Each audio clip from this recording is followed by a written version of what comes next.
Greetings and thank you so much for joining me today. So this video is going to continue our discussion of Module 2, which is discussing the research process. And in this particular video, I'm going to continue to talk about the various methodological designs that we utilize to test our hypotheses in psychology. And the particular research design or type of methodology that I'm going to talk about today are correlational studies. Okay, so I did mention that experimental studies are pretty much the gold standard in psychology because they allow us to establish cause and effect relationships, right? Provided that we don't have any confounding or extraneous variables. But sometimes it isn't possible to conduct an experiment. So for example, it isn't possible to assign a child or any participant to be male or female for the purpose of an experiment. Similarly, it's unethical to conduct an experiment in many cases, right? So for example, it wouldn't be appropriate to assign people to be exposed to polluted air or non-polluted air for the purpose of seeing whether pollution has a negative effect on mental or physical functioning, right?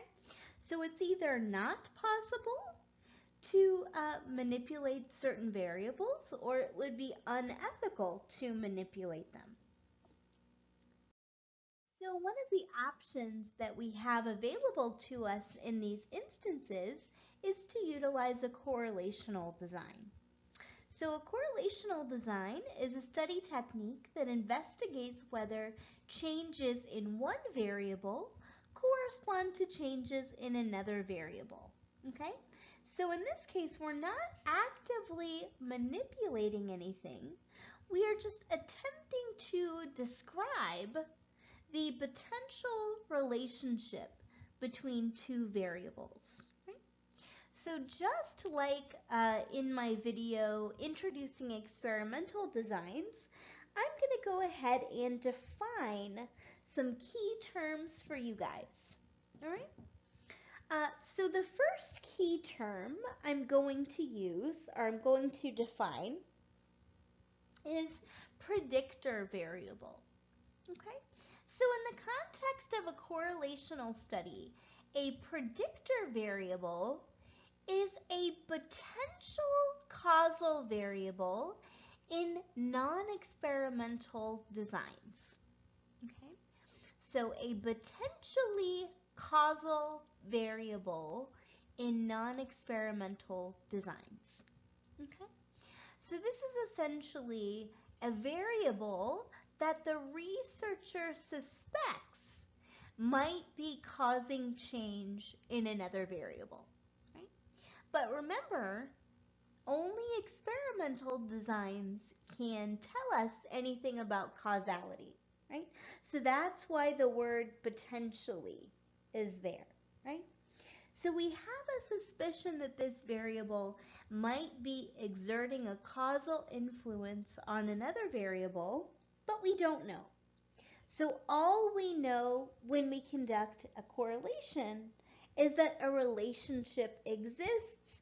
We don't know anything about causality, but we're just predicting or suspecting that this variable might be the causal variable. Okay? So in a way, the predictor variable is like the independent variable in non-experimental designs. Okay? Similarly, the criterion variable is the outcome variable in non-experimental designs. Right? So this is the variable that we expect is changing in response to the predictor variable. But again, we can't make any assertions on causality from a correlational design, right? So we're very much limited in that respect. Okay, So I'm sure you guys have all heard the proclamation, right, in science that correlation does not equal causation, right? Correlation does not equal causation, right? So we can't make any assertions about causality. So the next two terms, the directionality problem and the third variable problem, are going to explain or articulate why it is that we can't make assertions of causality in correlational designs. Okay? One thing I do want to note, and we will talk about this more as we go on throughout the semester. Again, I'm pretty sure you guys already know this, but in the context of correlational designs, when we say that we have a positive correlation, right? That means that as the predictor variable increases, so does the outcome variable, or as the predictor variable decreases, so does the outcome variable, right? So it is a direct relationship between the two variables. With negative correlation, it is an inverse relationship, right? So as the predictor variable goes up, the outcome variable goes down. As the predictor variable goes down, the outcome variable goes up. Okay. As that's negative correlation, again, an inverse relationship. Or the third possibility is that there is no relationship, right?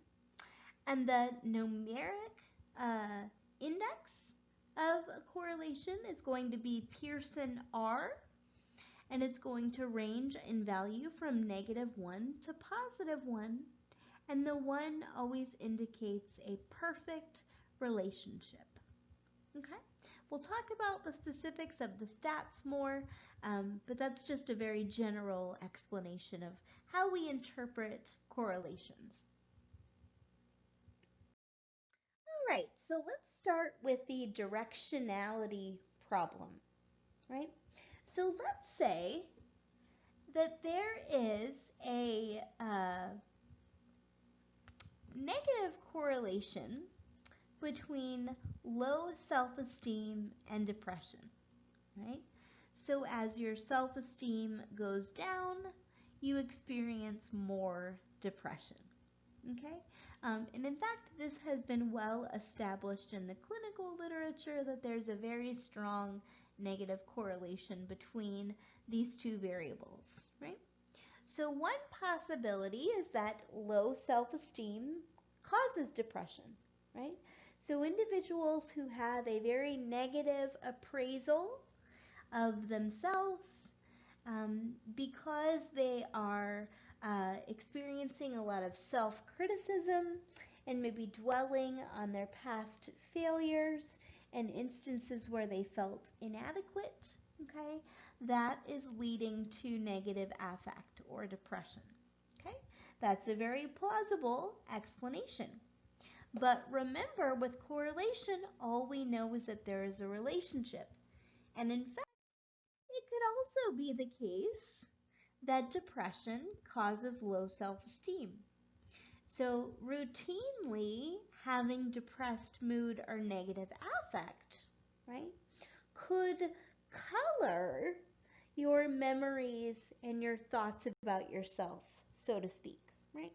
So if you're constantly experiencing negative affect, your mind could selectively dwell on instances where you've experienced failure or where you've experienced criticism, okay? And that could lead to low self-esteem, okay? Both of those possibilities are plausible, right? But on the basis of correlation, we do not know whether low self-esteem causes depression or depression causes low self-esteem. So another way of thinking about that is on the basis of correlation alone, we do not know the direction of causality. And there's a third option, right? And the third option is that a third variable is there that is causing simultaneously the experience of low self-esteem and the experience of depression, right?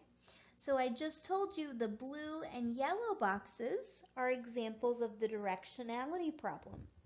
The green boxes are an example of the third variable problem, right?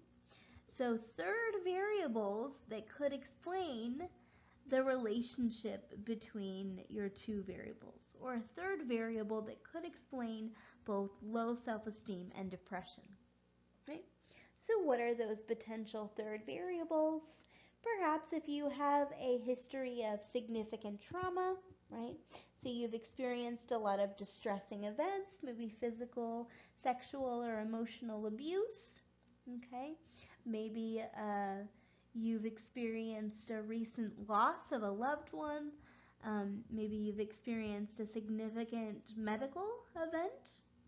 Okay, all of those things could potentially lead to low self-esteem and high rates of depression.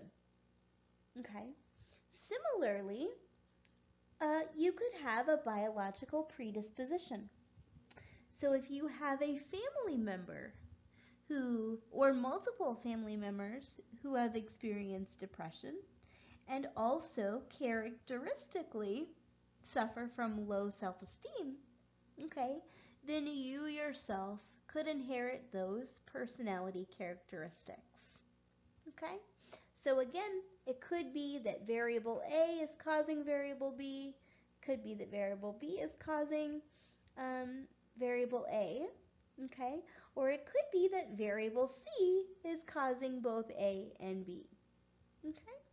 All right, so again, these are some of the reasons why we cannot learn anything or assume anything about causality on the basis of a correlation alone. All right, so let's look at some examples of actual correlations so that you guys can better understand these key terms or these concepts, right? So it is a fact that there is a significant positive correlation between ice cream sales and murder rates. Okay? So let's start with the directionality problem, right?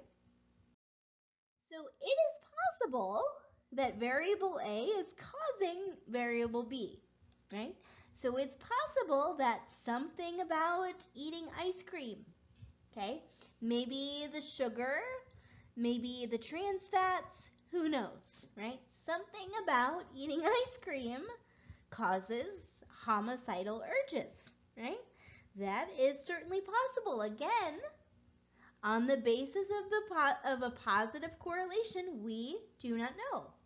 But on the basis of this correlation, it is possible that, again, something about eating ice cream leads to the urge to murder,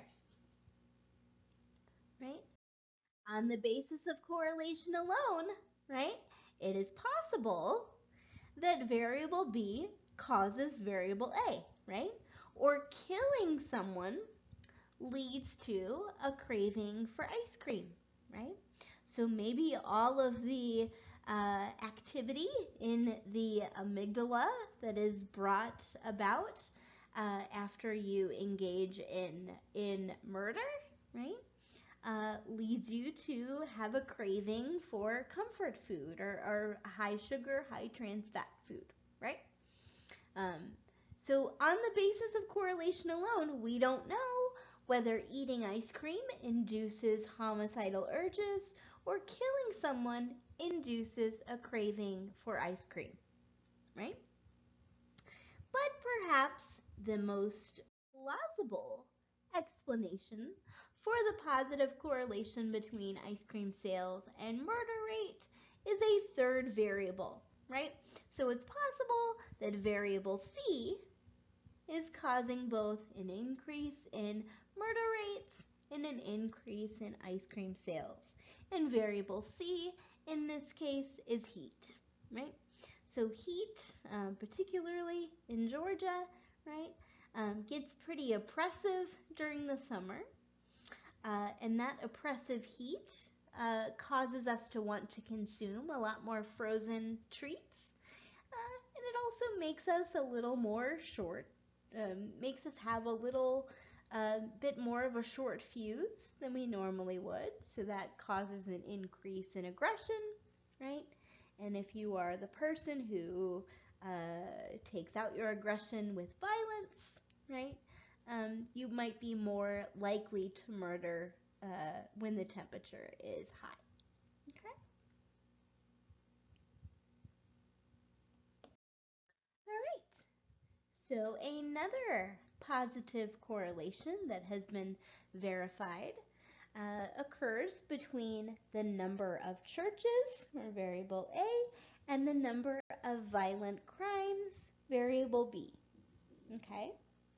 So again, applying the same reasoning, the directionality problem here, it's possible that people in churches cause violent crimes or an increase in violent crimes, right? Hence the photograph here. So something about church induces violence, or members of a church are more likely to commit violence, right? It's equally possible that the presence of violent crimes makes you more likely to attend church, right? But again, probably the most plausible explanation here is a third variable, right? So variable C is causing an increase in variable A, number of churches, and variable B, number of violent crimes, right? And variable C, in this case, or the third variable, might be something like population density, right? So for example, in urban areas, there tends to be an increase in violent crimes, and there also tends to be a number of places of worship given, again, the high population or the bigger population, right? If you have more people to serve, you're more likely to encounter more places of worship. And if you live in a very dense area, densely populated area, you're also more likely to experience violent crime. Okay. One more example. In this case, are two more examples actually. There is a documented negative correlation between broccoli consumption and cancer rate, right? So on the basis of this negative correlation alone, we might conclude that something about broccoli is an anti-carcinogen, right? So there's something magic in the vegetable broccoli that makes you makes you less likely to get cancer, right? So in this case, is it appropriate to conclude that broccoli is a magic vegetable and that if you are worried about your cancer risk, you should eat lots of broccoli, right? Probably not, because here again we could invoke the third variable explanation, right? So think to yourself, what third variable could explain increased broccoli consumption and decreased cancer rate, right? So again here, broccoli is the predictor variable and cancer is the outcome variable. Okay? So go ahead and pause the video and think to yourself what third variables might explain higher broccoli consumption, lower cancer rate.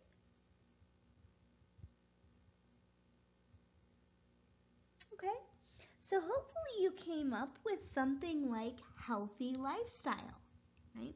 So individuals who eat a lot of broccoli might also abstain from a lot of the things that are known to cause cancer, right? So somebody who gets plenty of servings of vegetables might also engage in a lot of exercise. They might take supplements. They might not engage in, for example, alcohol consumption, tobacco consumption, consumption of trans fats or a lot of carbs. Okay, obesity has been linked to a number of different types of cancer.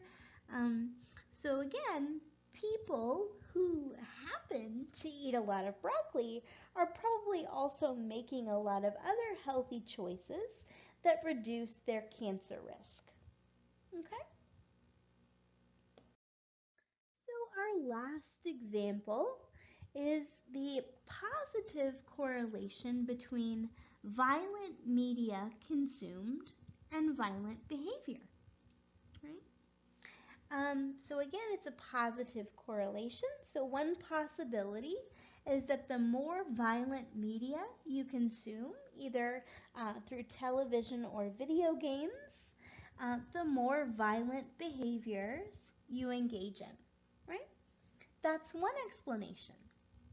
But again, we could invoke a third variable explanation here, right? So the third variable in this case might be, um, for example, if someone has an increase in testosterone, right? So if they have more testosterone than your average person, okay, they might be more likely to watch violent media and engage in violent behavior. Similarly, someone who has a traumatic life history or an abusive life history, if they've experienced a lot of these things, um, they might be more likely to both consume violent media and engage in violent behavior. Right? And we could also apply the reverse, right? So it could be that violent media causes violent behavior, but it could also be that a predisposition toward violence or a history of violent behavior makes you more likely to consume violent media, right? So that would be a case of the directionality problem. Or we could also talk about the third variable problem. Like I said, having an influx of particular hormones that cause aggression, like testosterone, or having a significant life history of abuse or trauma might also make you more likely to engage in violent behavior and consume violent media. Okay. All right, so hopefully this all makes sense, and certainly if you have any questions, you're welcome to contact me, and I hope you have an absolutely fabulous day, and I look forward to seeing you in my next video.